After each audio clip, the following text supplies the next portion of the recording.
사도행전 강의의 6번째입니다.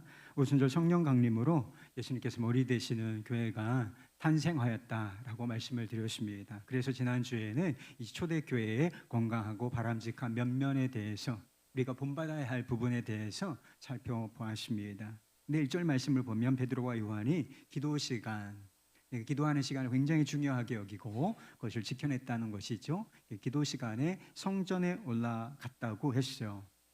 그래서 유대인 공동체가 있죠. 성전을 중심으로 예배하고 기도하는 사람들이 있었는데 크리스찬이 됐잖아요. 예수님께서 머리가 되시는 새로운 공동체가 탄생했는데 이 사람들도 역시 성전에 가서 기도하고 예배를 드렸던 것입니다. 요때까지는 이게 유대 공동체, 유대인들과 유대교 신자들과 기독교인들이 함께 이렇게 어우러져서 성전에서 같이 이런 활동들을 했다라고 하는 것입니다. 베드로와 요한이 성전에 올라갈 때 나면서부터 걷지 못한 한 사람을 만나게 됩니다. 여러분 다 이 예배당에 들어오실 때 걸어서 들어오셨죠? 한 사람도 예외 없이 다 자기 발로 들어오신 것 같습니다. 우리는 이것을 너무나 당연하게 생각하지만 그렇죠. 아마 내가 두 발로 걸어 다니는 건 너무나 당연한 일이죠. 당연한 일이 아니라는 사실을 알아야 되는 것입니다. 이 성전 미문에 앉아서 있던 사람은 일생 동안 단 한 번도 자기 발로 걸어서 움직일 수 없었던 사람이었습니다. 그가 움직일 수 있는 유일한 방법이 있었는데 누군가 그를 들어서 옮겨주는 것뿐이었다는 것입니다. 그래서 가족이나 친구들이 그를 들어서 성전 문 앞에 두었는데 그 목적이 무엇이냐? 먹고 살아야 되잖아요. 생활비가 필요하지 않겠습니까? 그래서 부고를 통해서 그 생활비를 조금이라도 얻어보기 위해서 그렇게 부고를 했다는 것입니다. 미문이라고 하는 것은 별칭이에요. 원래 문에 이름이 있었는데 그것을 부르는 별칭이 미문, 아름다운 문이라는 것입니다. 미문이라고 불려지는 이유가 있지 않았겠어요? 그래서 이 문이 되게 화려하고 아름다웠다고 알려져 있습니다. 그래서 은과 금으로 막 이렇게 쌓여 있었는데 그 앞에서 정말 한 번도 걸어보지 못한 장애를 가진 사람이 구걸을 하고 있는 모습을 한번 대비해 보시기 바랍니다. 아주 대조적인 모습이 아니겠습니까? 그는 그렇게 해야만 하루하루를 연명할 수 있는 사람이었다는 것이지요. 요즘은 보기가 좀 쉽지가 않아요. 이전에는 뭐 지하도 앞이나 역전 이런 데 역 앞에서 구걸하는 사람들을 그래도 볼 수가 있었는데 요즘은 이렇게 그런 사람을 찾아보기 쉬운 것은 아닌 것 같습니다. 그런데 여러분은 구걸하는 사람을 언젠가 만나보았을 때 어떤 반응을 보이셨습니까? 아마 일반적인 반응이라면 그 사람을 못 본 채 하는 것일 것입니다. 마치 그 사람이 없는 것처럼 시선을 다른 데 두고 그냥 지나가 버리는 경우가 왕왕 있는 것이지요. 그러나 베드로와 요한은 도와주십시오 이렇게 외치고 있는 그를 주목하여 보고 그를 향하여 우리를 보라 이렇게 말을 했다는 것입니다. 그래서 이 구걸하는 사람이 자기를 보라니까 우리를 보라라고 하는 것이니까 무엇인가 줄 것이다 라고 하는 기대를 갖지 않았겠습니까? 그가 가진 기대가 무엇이었겠어요? 저들이 도대체 얼마를 나에게 줄 것인가? 그러나 베드로의 입에서 나온 첫 마디는 은과 금은 내게 없거니와 라는 말이었다는 것입니다. 베드로의 말이 여기서 끝났다면 아마 구걸하는 사람은 그 말에 대단히 실망을 느꼈을 것이 분명합니다. 그러나 베드로는 그에게 더 좋은 것을 주기를 원했다라고 하는 것입니다. 6절 말씀이요. 은과 금은 내게 없거니와 내게 있는 이것을 내게 주노니 나사렛 예수의 이름으로 일어나 걸으라 했다는 것입니다. 베드로가 담대히 선포하고 이 거지의 손을 잡아 일으켰을 때 한 번도 걸어보지 못했던 그의 발과 발목에 힘이 들어가고 그가 일어나 걷게 되었다는 것입니다. 얼마나 놀라운 일이 일어난 것입니까? 이 기적의 주인공이 되었던 그 사람의 마음에 얼마나 기쁨이 충만했겠습니까? 그래서 일어나서 그 사람이 걷기도 하며 뛰기까지 했다는 거예요. 발목에 힘이 들어간 정도가, 일어나서 걸은 정도가 아니라 뛸 수 있게까지 되었다는 것이죠. 그래서 일어나서 걷고 뛰기도 하며 사도들과 함께 성전 안쪽으로 들어가서 하나님을 찬송했다라고 했습니다. 그래서 많은 사람들이 성전에 있었는데 이 모습을 보고서 이 사람이 항상 그 자리에서 구걸을 하는 사람이었다는 것은 다 알고 있는 사실이었기 때문에 어떻게 이런 일이 일어났는가? 기적이 일어난 것과 그가 하나님을 찬양하는 모습을 보고 놀라고 또 놀랐다. 이 말씀이 오늘 본문 말씀의 내용인 것입니다. 우리가 이 말씀을 통해서 무엇을 깨달을 수 있는 것인가? 그리스도인과 교회가 세상에 줄 수 있는 것이 무엇인가? 라고 하는 것을 깊이 생각해 봐야 한다는 것입니다. 선천적인 장애를 가지고 구걸하는 사람이 있어요. 그리고 구걸은 하지 않더라도 우리 주변에 가난하고 궁핍한 사람들이 있습니다. 그러면 우리가 있는 것이 있잖아요. 그래서 경제적으로 그들을 도와야겠습니까? 물론인 것입니다. 긍휼 사역 또는 구제 사역이라고 하죠. 이것은 교회가 세상에서 감당해야 하는 꼭 필요한 사역인 것입니다. 뒤에 보면 초대 예루살렘 교회가 그 당시에 과부예요.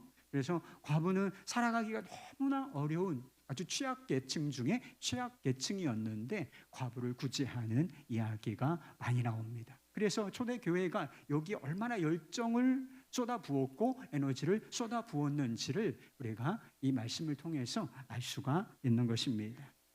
조선 말에 선교사들이 들어와서 조선 말이 우리나라가 얼마나 가난했는지 여러분 아십니까? 영상을 찾아보면 그때 찍은 무슨 사진이나 영상 같은 것을 보면 거지 중에 상거지 나라예요.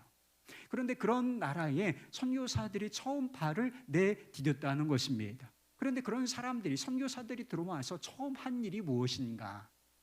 먹을 것이 없는 사람들에게 먹을 것을 나누어 주고 그래서 쌀을 나누어 주었단 말이에요. 그리고 학교를 짓고 병원을 세우는 일, 이런 일을 많이 했다는 사실을 알 수가 있게 됩니다.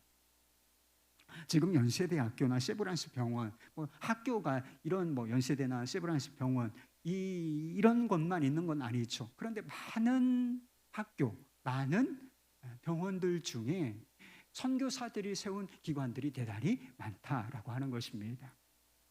당장 밥과 옷이 필요하고 교육과 치료가 필요한 사람들에게 은과 금을 나눠주는 것, 은과 금을 써서 그들을 돕는 일은 반드시 필요한 일이고 교회가 세상을 향하여 감당해야 하는 사명인 것입니다. 그러나 교회가 세상에 주어야 하는 것은 그 이상이 되어야 한다는 사실을 오늘 본문 말씀이 보여주고 있는 것입니다. 돈이면 다 될 것 같죠? 이런 생각을 제발 좀 버리세요. 돈이면 다 될 것 같다.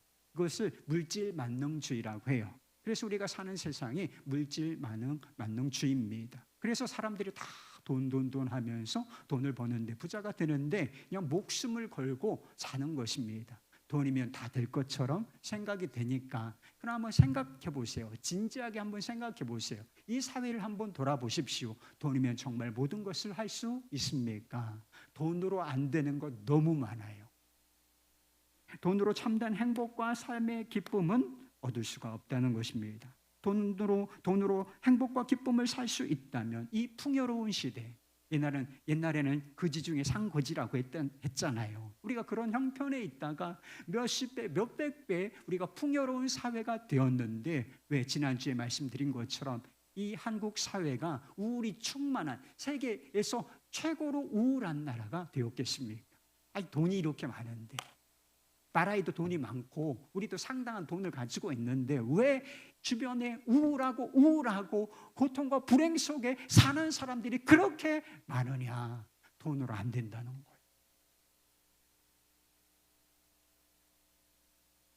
베드로와 요한은 은과 금이 줄 수 있는 것 이상을 주기를 원했어요. 그것이 바로 나사렛 예수 그리스도의 이름이라는 것입니다.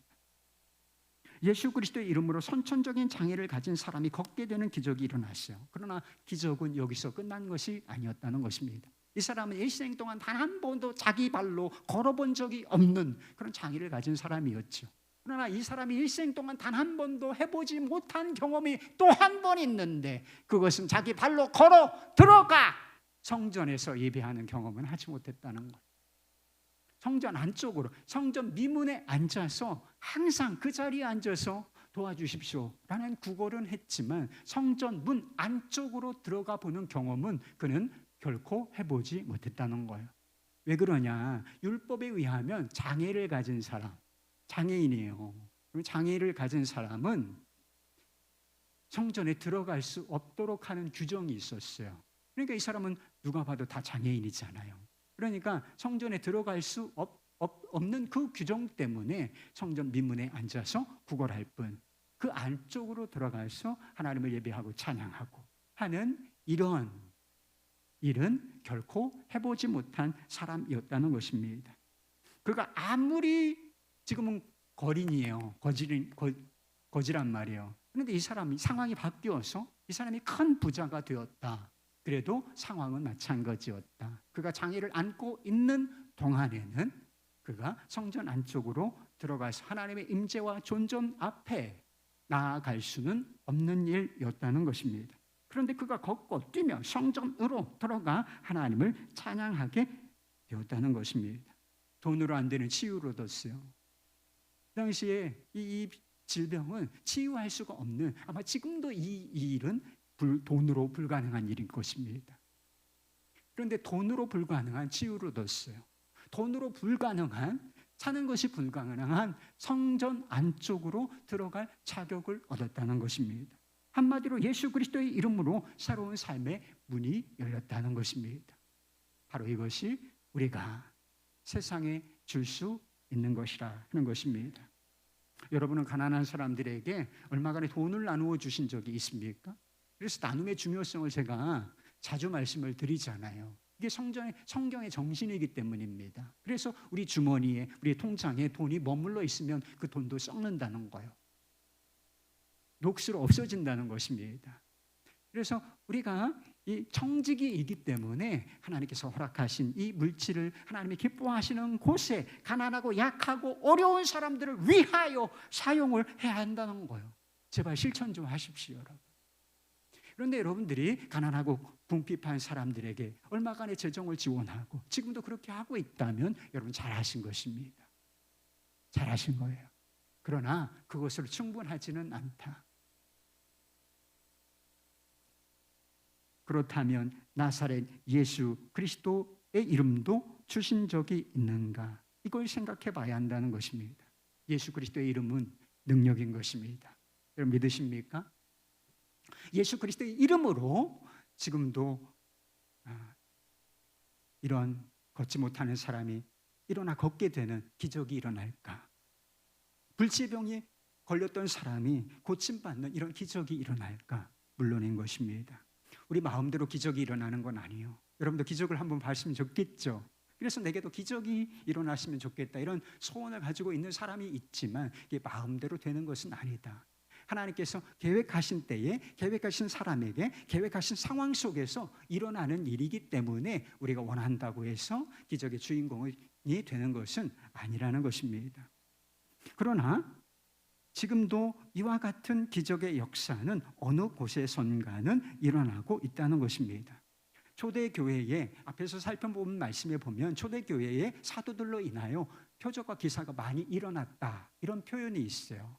그래서 초대교회가 부흥한 원인 중에 하나가 무엇이냐면 이게 사도들로 인하여 기적이 일어났기 때문인 것입니다.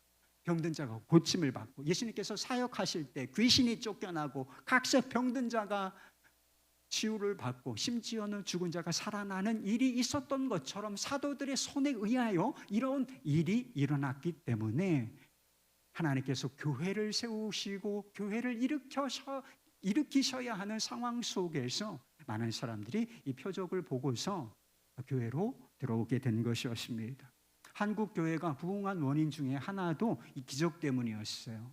그래서 이 예전에 한국 교회가 막 불같이 일어날 때는 교회 안에서 이 병자가 치유되는 이 치유의 역사, 기적이 많이 일어났다라고 하는 것입니다. 깡패였던 한국 교회 초기에 있었던 일이죠. 깡패였던 김익두 목사님이 이 똑같은 상황, 앉아서 구걸하는 사람, 일어나 보지 못한 사람, 예전에는 안진뱅이라고 했죠. 그래서 이게 조금 불편한 언어라고 해서 번역을 바꾼 겁니다. 그래서 이렇게 앉아서 구걸하는 사람이 있는데 똑같이 베드로처럼 예수의 이름으로 일어나 걸어라 했는데 실패했다는 거예요.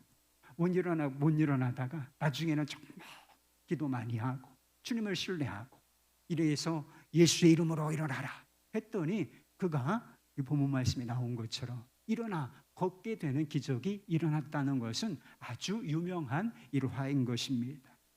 전에 제가 전에 교회를 섬길 때 백기현 교수님이라는 분이 오셔서 간증을 하신 적이 있어요. 이분도 장애를 입고 있었는데 어떤 장애를 가지고 있었느냐면 50년 동안 이분도 정말 태어나서부터 어떤 사고를 통해서 장애를 안게 되었는데 곱추라고도 하고 곱사등이라고도 하죠. 그렇게 거의 기역자로 이렇게 등이 굽어 있는 그런 장애를 안고 계신 분이었습니다. 그런데 이분이 한 집회에 참여하였다가 성령의 불을 받아요. 막 내키지 않는, 막 믿음이 없는 상태에서 주님께서 마음을 두드리시고 그 가운데 성령께 완전히 제가 죽었습니다 라고 복종하며 믿음으로 예배를 드리는 가운데 성령의 불을 받는데 그 순간에 두두두두두두두 하면서 막 이게 굽었던 이 척추뼈가 목뼈부터 이 아래까지 척추뼈가 펴지는 일이 일어났다는 거예요. 그래서 간증을 하시면서 이렇게 한 바퀴를 싹 도시더라고. 한 바퀴 싹 도시면서 자신의 곧게 펴진 등을 보여주시는데, 그리고 이분이 찬양하시는 분이에요. 그래서 성악과 교수인데, 음악과 교수인데 찬양을 얼마나 잘하시겠어요. 그래서 자신의 이 곧게 펴진 이 등을 보여주시면서 하나님을 찬양하는데 아주 놀라운 일이었어요.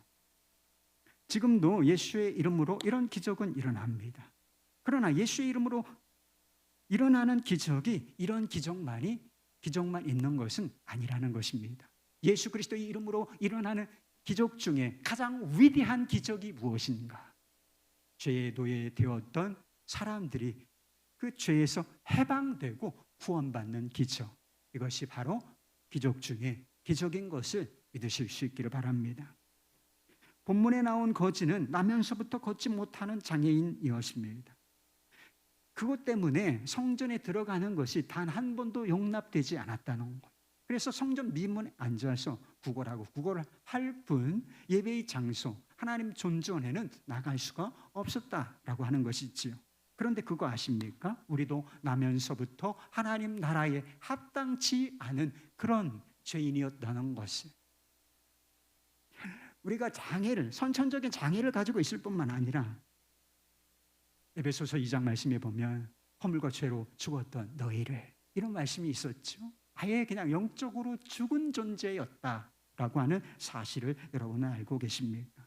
어떻게 선천적인 장애를 가진 이 장애인이 성전 안으로 들어갈 수 있었나요? 어떻게 선천적인 죄인들이 하나님 나라 안쪽으로 들어갈 수 있었겠는가 말입니다. 이는 힘으로도 되지 아니하고 능으로도 되지 아니하며 많은 돈으로도 되지 아니하고 오직 예수의 이름, 그 능력으로 되는 것입니다. 조준모 교수의 십자가에서라고 하는 찬양이 있어요.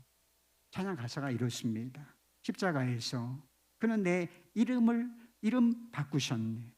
고아에서 아들로, 거절에서 용납으로, 죄인에서 의인으로 바꾸어 주셨네. 십자가에서 그는 내 이름 바꾸셨네. 저주에서 축복으로, 원수에서 연인으로, 창기에서 신부로 바꾸어 주셨네. 여러분, 다른 게 기적이 아니에요. 이름이 바뀌는 것이 기적이라는 거예요. 고아에서 아들로, 죄인에서 의인으로, 저주에서 축복으로, 창기에서 신부로, 거룩한 신부로 이름이 바꾸어지는 것, 이것이 기적인데, 이것이 어디에서 이런 기적이 일어나는가? 예수 그리스도 그 능력의 이름을 인하여, 오직 이 이름으로 인하여 기적이 일어나는 것이라는 겁니다. 사람들이 가지고 있는 신념 같은 것 한 가지가 있어요. 여러분도 이 신념을 가지고 있다면 이 신념을 제발, 이 고정관념을 바꾸실 수 있길 바랍니다. 사람은 안 변한다, 이런 신념 같은 것이 있어요. 여러분 그런 생각 가지고 있죠. 사람은 안 변한다, 사람 고쳐 쓰는 거 아니다. 성질대로 살다 죽는 거다. 이런 이야기들 여러분들 들어보셨죠? 여러분들 혹시 해보셨습니까? 사람 고쳐 쓰는 거 아니라고. 사람 안 변한다고. 이런 신념이 그냥 생긴 것은 아니에요. 실제로 사람은 변하지 않습니다. 다 사람은 안 변하는데 자기도 안 변하는 걸 모르면서 그렇게 안 변해요, 여러분. 자기도 안 변하는 걸 모르면서 다 주변 사람 보고서 남편 보고 자식들 보고 또 누구를 보면서 사람 진짜 안 변한다. 사람 고쳐 쓰는 거 아니야. 성질대로 살다 죽는 거지 뭐. 이런 이야기들을 한다는 것입니다. 그러나 사람은 변합니다. 사람은 변하는데 사람이 어떻게 그토록 변하지 않던 사람이 어떻게 변하는가? 그토록 변하지 않는 성질머리, 성품이 어떻게 변하는가? 예수의 이름으로 변하는 것입니다. 예수의 이름이 우리의 마음속에 인격을 지배하게 되면 성품도 변하고 삶도 완전히 변하게 되는 것을 믿으실 수 있기를 바랍니다.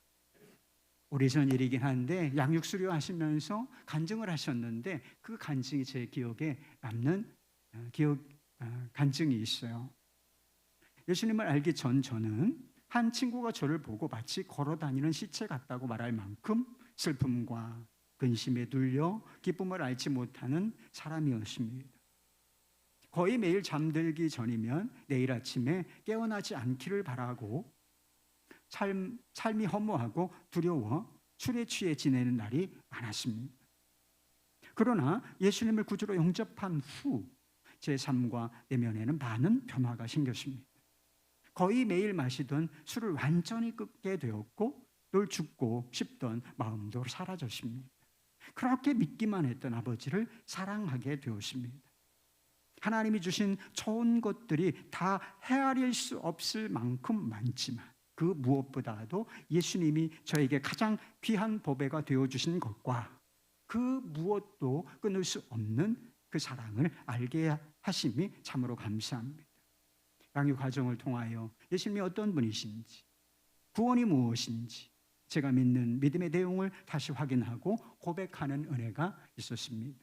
세상 가운데 사는 일은 여전히 어렵고 힘든 싸움이지만 이제 흔들리지 않는 나라를 받았음으로 인하여 힘을 얻습니다. 양육교재의 제목이 당신은 행복하십니까? 였는데 이 질문에 큰 소리로 대답하고 싶습니다. 예, 예, 나는 예수님으로 인하여 참 행복합니다. 제 안에 구원과 생명과 기쁨이 되신 예수님께 모든 경배와 찬양과 감사를 드립니다. 걸어다니는 시체 같다는 표현이 있어요. 사람이 살아 움직인다고 이렇게 우리 두 발로 움직이고 여기도 가고 저기도 가고 이 일도 하고 저 일도 한다고 해서 다 사는 게 아니에요. 시체처럼 사는 사람도 있다는 것입니다. 그냥 죽은 것처럼 몸이 건조하게 아무 열정도 없이 그냥 죽지 못해 사는 사람들. 그런데 그런 형편에 있다가 마음이 살아나고 죽을 마음이 싹 사라지고 여러분 죽으면 안 돼요. 너는 피투성이라도 살아있으라. 살아있어요. 여러분. 살아있으면 기회가 옵니다. 그런데 살 마음, 죽을 마음을 가졌던 사람이 죽을 마음이 사라지고 살 마음이 생기는 거는 그냥 되는 일이 아닌 거예요. 그런데 그 마음이 사라지고 새로운 삶을 살게 되었다면 이것이 바로 기적이 아니겠습니까? 슬픔과 근심에 눌려서 늘 술에 취해 살던 사람이 이제 기쁨과 행복을 노래하게 되었다면 저는 참 행복한 사람입니다 라고 고백했다면 이것이 기적이 아니고 무엇이겠습니까? 여러분 미운 사람이 있죠. 미워 죽겠어. 용서할 수가 없어.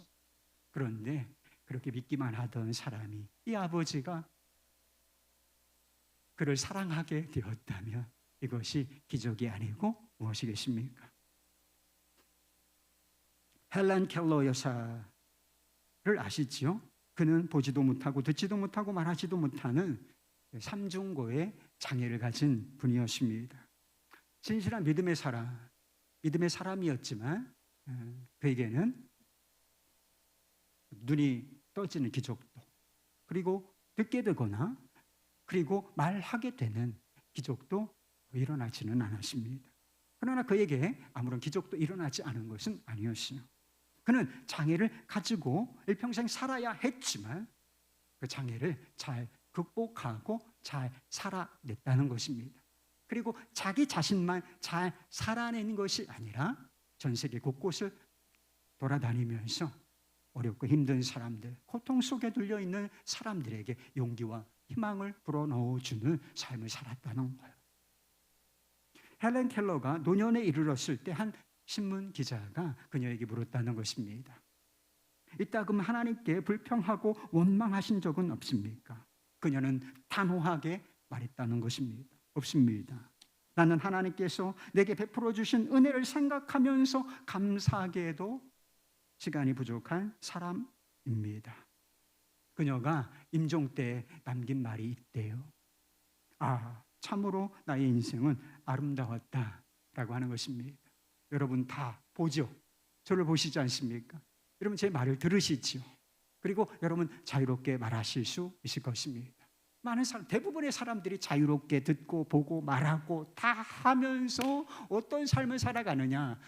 여러분의 삶을 한번 살펴보시고 주변의 사람들의 삶을 한번 들여다보시기 바랍니다. 모든 것을 다 할 수 있으면서도 항상 불평하고 짜증내고 이런 사람들이 얼마나 많아요.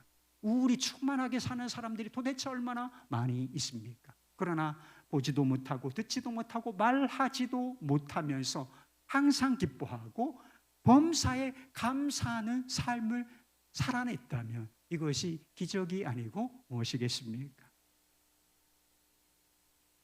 삼중고의 장애를 가지고도 사람들에게 용기와 희망을 불어넣어주는 참으로 아름다운 삶을 살았다면 이것이 기적이 아니고 무엇이겠는가 하는 것입니다. 이 모든 것이 예수 그리스도 그 능력의 이름으로 일어나는 기적들인 것입니다. 우리에게 이 이름이 있다면 세상에 그것을 주어야 하는 것이 아니겠습니까? 예수 그리스도의 이름을 준다는 것은 단순히 그분에 관한 정보, 지식을 준다는 것을 의미하는 것은 아니에요. 그것이 일부 포함이 되어 있긴 하지만 예수 그리스도의 이름을 준다는 것은 단순히 그분에 관한 정보를 준다는 것은 결코 아닌 것입니다. 베드로가 예수 그리스도의 이름을 준다고 할 때 그것은 추상적인 이름이 아니었다는 거예요. 베드로에게 그 이름은 살아있는 이름이요 능력의 이름이었다라고 하는 것입니다. 그걸 알고 있었다는 거예요. 그럼 베드로는 불과 몇 달 전, 몇 주 전만 해도 최악의 배신자였어요. 예수님을 부인하고 고난이 왔을 때 그 시험을 통과하지 못하고 예수를 저주하며 부인하던 악한 자요. 최악의 실패자일 뿐이었다는 거예요. 그러나 주님께서 그를 만나 주시고 그의 실패에 그의 연약함에서 그를 다시 일으켜 주신다는 거예요. 그 능력을 경험하였다는 것이지요. 그래서 베드로가 걷지 못하는 사람을 향하여 나사렛 예수의 이름으로 일어나라 라고 했을 때는 그 이름이 능력의 이름이라는 것을 알았기 때문에 그렇게 주저앉아 있는 사람은 지금 일어날까? 이런 생각이 있었다면 그렇게 어떻게 선포할 수 있었겠어요? 그러나 예수의 이름은 능력이다. 나를 일으켜 주신 능력이고 나를 구원하신 능력이다. 이것을 확실하게 알고 있었기 때문에 주저앉아 있는 사람, 한 번도 걸어본 적이 없는 사람을 향하여 내가 나사렛 예수의 이름으로 말하노니 일어나 걸으라 라고 말할 수가 있었던 것입니다. 여러분은 예수의 이름이 능력인 것을 알고 계십니까? 구제불능의 죄인을 구원하시고 삶을 변화시키는, 변하지 않을 것 같은 내 삶, 우리의 삶을 변화시키는 능력인 것을 여러분은 알고 계신가요? 그 이름이 가지고 있는 능력, 이 파워를 알고 누리고 있는 사람, 그 사람이 세상을 향하여 예수의 이름을 능력 있게 선포하고 나누어 줄 수가 있는 것입니다. 여러분 예수의 이름을 믿으시죠? 예수의 이름을 믿으시죠? 그런데 예수의 이름을 안 믿는 것은 아닌데 왜 우리의 삶에 예수님의 능력, 그 이름의 능력이 잘 나타나지를 않는가? 심심해 그냥 별일이 안 일어나. 우리가 예수 그리스도의 이름을 전하지 않고 있는 것은 아니지 않습니까? 그래서 교회에서도 일주일에 3번씩, 기본적으로 3번씩 전도대를 운영을 하고 있단 말이에요. 그래서 예수 믿으세요. 예수 믿고 행복하세요. 예수 믿고 구원받으세요. 전도를 하는데 우리의 증언에는 왜 힘이 잘 안 실리는가? 우리의 증언은 왜 능력이 나타나지 않는가? 그게 고민이란 말이에요. 대답은 간단합니다. 우리가 예수 그리스도의 이름을 베드로나 요한처럼 그리고 초대교회 성도들처럼 또 누군가처럼 온전히 신뢰하고 있지를 못하기 때문인 것입니다. 우리가 예수 그리스도를 믿는다고 하지만 그 이름의 능력을 믿는다고 하지만 다른 어떠한 능력을 더 신뢰하고 그것을 붙들고 살기 때문에 진짜 주님의 능력을 경험하지를 못하는 거예요. 그 능력이 우리 안에 들어오지를 못하는 것입니다. 그래서 그런 이야기가 있어요. 토마스 아퀴나스라는 신학자가 있습니다. 이 토마스 아퀴나스가 로마를 방문해서 교황 이노센트 2세를 만난 적이 있었다는 것입니다. 이 아퀴나스가 당시 교황청을 방문한 이후에 이 교황청이 굉장히 화려했던 모양이에요. 그 호화로움에 경악했다는 것입니다. 그곳은 부로 가득한 곳이었고 교황은 교회의 부유함으로 인하여 교만하게 행동했다는 것입니다. 교황이 이 아퀴나스에게 그런 말을 했대요. 우리는 더 이상 내게 은과 금은 없으니 라고 말하지 않을 수 있게 되었습니다. 은과 금이 가득하니까 더 이상 베드로처럼 내게 은과 금은 없으니 라고 말할 수 있지 않게 되었다. 사랑스럽게 말했다는 거예요. 그때 이 아퀴나스가 교황을 똑똑히 주목하면서 이렇게 대답을 했다는 것입니다. 그리하여 우리가 일어나 걸으라 라고 말할 수 없게 되었는가 봅니다. 그리스도인들의 또 교회의 능력을 빼앗아가는 것이 무엇이겠습니까? 고난과 가난이 아니에요. 도리어 많은 은과 금이라는 것입니다. 부유함. 정확히 말하면 은과 금에 대한 신뢰 때문에 우리가 능력을 빼앗기고 살아가는 것입니다. 베드로는 내게 있는 이라는 표현을 썼어요. 내게 있는 이것을 내게 주노니, 없는 것을 주는 게 아니라 있는 이것을 주노니 라고 표현을 했다는 것입니다. 여러분도 뭔가 있으시죠? 내게 있는 이것이 여러분은 무엇입니까? 많은 돈, 그리고 높은 지위, 그리고 높은 학벌, 이 모든 것이 다 있어도 예수 그리스도의 이름의 능력을 갖지 못한 그리스도인은 영적으로는 우리가 다 이것도 하고 저것도 하지만 영적으로는 주저앉아서 구걸하는 사람과 다를 바가 없다는 것입니다. 많은 교인, 재정과 조직, 프로그램, 화려한 모든 것 다 있어도 예수 그리스도의 능력에 그 이름의 능력을 갖지 못한 교회는 비를 뿌리지 못하는 구름처럼 쓸모없는 교회일 뿐인 것입니다.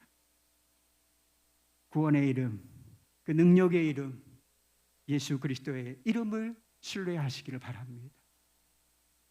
온전히, 그래서 예수로 충만하네 이런 찬양이 있잖아요. 그래서 내면을 싹 비우고 우리가 신뢰하는 그 모든 것을 싹 비워내고 예수로, 오직 예수로 충만한 삶을 사시기를 바라요. 비록 은과 금은 없어도 예수 그리스도 그 이름의 능력을 가진 자가 되시길 바랍니다. 그리고 그 능력에 의지하여 내게 은과 금은 없어도 나사렛 예수의 이름으로 일어나 걸으라. 주저앉은 세상을 향하여 담대하게 선포할 수 있는 우리가 모두가 될 수 있기를 주의 이름으로 축원합니다.